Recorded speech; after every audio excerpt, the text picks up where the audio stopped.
Revelation. And very often you notice preachers call this the book of the Revelation of St. John. That is not the title. It's the book of the Revelation of Jesus Christ. It's called, to the scholars, the Apocalypse, or again, the Revelation means the unfolding, the taking away of the veil, as it were. I find the book of the Revelation a book of mystery, a book of majesty, and a book of misery. Because it shows me the final stage of lost men, that forever and ever they're going to be cut off from God.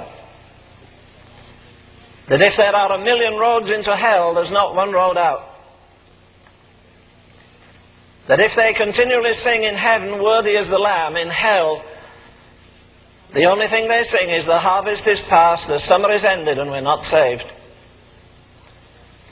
And I suggest to you in these awesome days of such universal chaos in morals, in politics, in economics, that maybe every day this coming week you should read the 17th and 18th and 19th chapters of the book of the Revelation.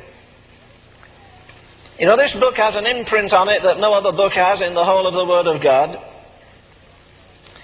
Because in chapter 1 verse 3 it says, "Blessed is he that readeth, and they that hear." There's a lot of people that read, but they don't hear. Blessed is he that readeth and heareth the words of this prophecy, and keep those things which are written therein, for the time is at hand. Let's go to the 20th chapter in this book, Revelation 20, and read from verse 11.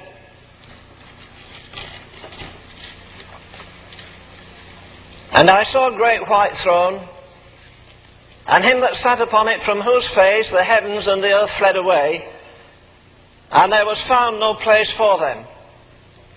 And I saw the dead, small and great, stand before God, and the books were opened. And another book was opened, which is the book of life. And the dead were judged out of those things which were written in the books according to their works. And the sea gave up the dead which were in it, and death and hell were delivered up the dead which were in them, and they were judged every man according to their works. And death and hell were cast into the lake of fire. This is the second death. And whosoever was not found written in the book of life was cast into the lake of fire." Step over a minute into the 3rd chapter of Paul's first letter to the Thessalonians, chapter 3, and we read there from verse 9. 1 Corinthians 3 verse 9. "For we are labourers together with God, ye are God's husbandry, ye are God's building. According to the grace of God which is given unto me as a wise master builder, I have laid the foundation, and another buildeth thereon. But let every man take heed how he buildeth thereon.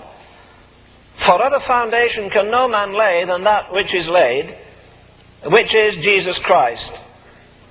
Now if any man build upon this foundation gold, silver, precious stones, wood, hay, stubble, every man's work shall be made manifest, for the day shall declare it, because it shall be revealed by fire.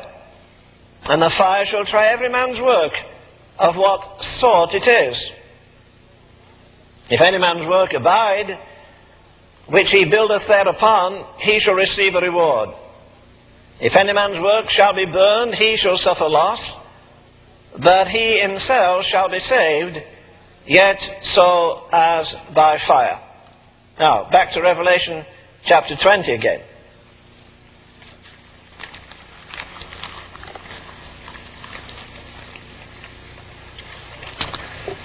The judgment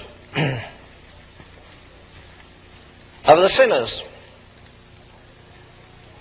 "I saw a great white throne," typical obviously of purity, "and him that sat upon it." Now we read these things and they kind of slide over our minds, but listen to the awesomeness of this. "From whose face the heavens and the earth fled away, and there was found no place for them. And I saw the dead, small and great, stand before God, and the books were opened. Various titles have been given to this awesome event. John Wesley called it the Great Assize. Billy Sunday, in his wonderful way, called it Payday Sunday. A cowboy preacher preaching on it called it the Last Roundup.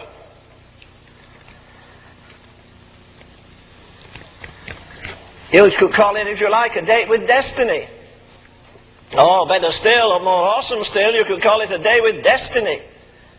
Or if you like, you could call it your day in court. Now this book begins, the book of the Revelation, by telling us these things will shortly come to pass, and that was 2,000 years ago. In a very brief but very brilliant biography of one of the greatest preachers that ever preached in America or England, the biographer says that this man, well, he had strange habits, and one of them was to carry in the right-hand pocket of his coat a handful of precious stones, a diamond, an amethyst, a sapphire, a ruby, an emerald, and so forth.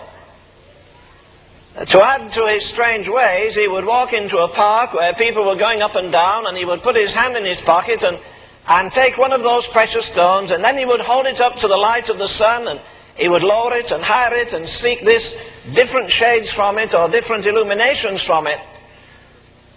And people would go past, particularly children, and they do this, how they do that, I don't mind people doing that. If they want to point to their own heads, that's okay. If they point to mine, it's something else. But the children were doing this, there's something strange about that man. And there's an old saying that potter envies potter. Preachers don't usually criticize singers, they criticize preachers. Singers criticize singers. Potter envies potter. And these preachers were sitting round a table one day eating in England, and they began to discuss this famous preacher. And one of them said, I heard him the other night, he was awesome, he lifted us into eternity, he has a vast vocabulary. I hardly knew whether I was in the body or out of the body. And then my little boy said he'd seen him in the park, playing again like a child plays with marbles, playing with precious stones. A hymn writer wrote about the Bible, and he called it a golden casket where gems of truth are stored. It is the heaven-drawn picture of Christ, the living Word.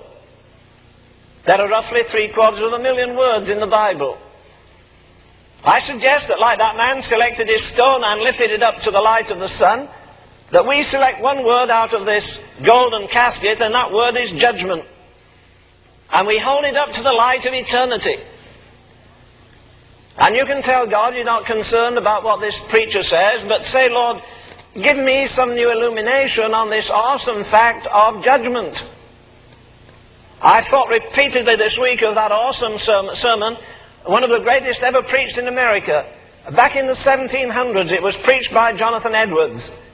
We're told he brought his manuscript, and he had a candle there, and he wasn't very good looking, and he had a big nose. And he thumbed and he read with monotonous, routine. He read that sermon, Sinners in the Hands of an Angry God. And people fell off their seats and they clung to the pillars that were holding the gallery up. And he didn't say, oh friends, please excuse me, I never meant to